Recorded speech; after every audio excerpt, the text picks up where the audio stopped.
l'un des 3 hélicoptères de l'armée togolaise, qui est engagé dans la lutte contre le terrorisme, s'est écrasé au nord du Togo le 4 avril dernier, renseigne le journal en ligne Africa Intelligence. L'appareil Mi-35 de fabrication russe a été livré aux forces armées togolaises, FAT, il y a seulement 2 ans. Cet appareil, qui est utilisé dans l'opération de lutte contre le terrorisme, Opération Kundjouar, a décollé, selon plusieurs sources du camp Nyuke-Pourma près de Dapahan, avec des armes et munitions pour ravitailler des unités de la région de Kpandjal.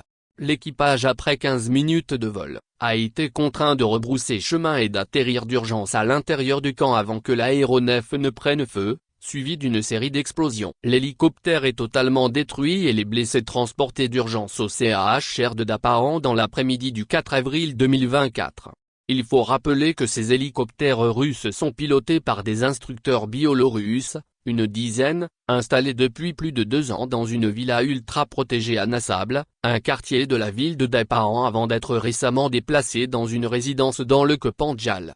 Il y a quelques mois, ce sont d'autres instructeurs turcs du groupe paramilitaire SADA, International Defense Consultancy, opérant déjà au Burkina Faso, où ils exploitent des gisements d'or, qui sont débarqués au Nord Togo, dans le Kpandjal où, selon plusieurs sources au sein des FAT, ils sont en train de construire une base militaire dans la région.